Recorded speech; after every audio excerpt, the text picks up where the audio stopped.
சர்க்கார் இப்படி வீட்டுக்குள்ள புந்து கருப்பு பணம் எடுக்கிறான். இது ஆண்டவன் கேட்க மாட்டேன்றான். எதிர்கட்சிக்காரன் பார்லிமெண்ட்ல ஒருத்தனாவது அதை எடுத்து கேட்க மாட்டேன்றான். நாங்க யாரை நம்பி ஓட்டு போடுறது இனிமே? பப்பு, எதிர்கட்சின்னா நீங்க எதை சொல்றீங்க? இதே போடா மிட்டாள், என்ன வந்து கேட்கிற எதிர்கட்சின்னா என்னன்னு எனக்கு தெரியாதா? சர்க்கார் எவ்வளவு நல்லது செஞ்சாலும் அதை எடுத்துக்கிட்டு இருக்கிறவனுக்கு பேரு எதிர்கட்சின்னு பேரு. சார், நீங்க என்ன சொல்றீங்க? இப்ப சர்க்கார் சொல்றத எதிர்கட்சிக்காரங்க ஏன் எதுக்கலங்கிறீங்களா? நீ எல்லாத்தையும் எதுக்குறான், ஏன் இந்த கருப்பு பணத்துல எதுக்காம உட்காந்துக்கிட்டு இருக்கான்? அதாவது சர்க்கார் சொல்றத எதிர்கட்சிக்காரங்களும் ஒத்துக்கிறாங்கன்னு அர்த்தம். சர்க்கார் செய்யறத ஒத்துக்கிறதுக்கு பேரு எதிர்கட்சியா? என்ன பேச்சு பேசுறேடா பப்பூன். அப்போ நீ என்ன நினைக்கிற?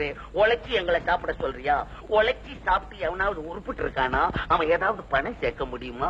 எங்களுக்கு பகவான் மண்டையில பெரிய மீளை கொடுத்திருக்கிறோம். அதை வச்சுக்கிட்டு நாங்க என்னென்னமோ டெலிகேஸ் பண்ணி சம்பாதிச்சு நிறைய எக்கச்சக்கமா வச்சிருக்கிறோம். அதை போய் கருப்பு பண்ணணும்னு பூந்து உள்ள வந்து பிடிக்கிறான்னு நியாயமா? அப்ப பணக்காரன் எதிர்காலம் என்ன ஆமா? அவன் கெஜி என்ன? சார், இந்த நாட்டுல உங்களையும் சேர்த்து மொத்தம் எத்தனை பணக்காரங்க இருப்பாங்க? ஏன்னா ஒரு 40-45 பேரு இருப்பாங்க. இந்த நாட்டினுடைய ஜனத்தொகை என்ன? அது வதவதுன்னு இருக்கு. நிமிஷத்துக்கு 20 குழந்தைங்களை பேக்குறாங்களா? படிச்சிருக்கிறேன். நான் கணக்கு சொல்றேன். 45 கோடி மக்கள். அத்தனை பேருக்கும் உடனடியா உணவு, வீடு, உடை கொடுத்தாகணுங்கிறத அரசாங்கத்துடைய நோக்கமே தவிர அதுக்கு எங்களை என்னடா செய்ய சொல்றேன்? அத்தனை பேருடைய பசிக்கும் பட்டினிக்கும் காரணமா இருக்கிற இந்த 40-45 பணக்காரர்களை காப்பாத்துறதுக்கு அல்ல சார். வீடு ஒரு இடத்துல இருக்கலாம், நிலம் ஒரு இடத்துல இருக்கலாம், ஆனா பணம் ஒரே இடத்துல இருக்க கூடாது. பல இடத்துல பரவணும். ஏழை மக்களுடைய வாழ்வை வந்து பரிமளிக்க செய்யணும். தொழிற்சாலைகள் உண்டாகணும். இதுதான் சார் அரசாங்கத்துடைய நோக்கமே. முடிவாய் போச்சா?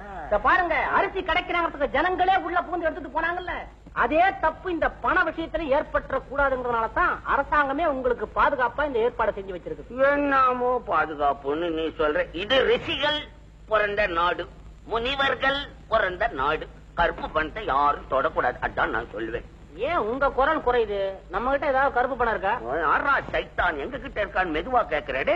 நாங்கள் ராஜாக்கள் பரம்பரை எக்கச்சக்கமா சேர்த்து வச்சிருக்காங்க. அப்பேன் பாட்டேன் பூட்டனை போய் கேளுங்கடா. எங்களை ஏன்டா கேக்குறீங்க? பெரிய தொல்லையா இருக்கு உங்களோட. சரி, நான் இப்ப கேட்கல.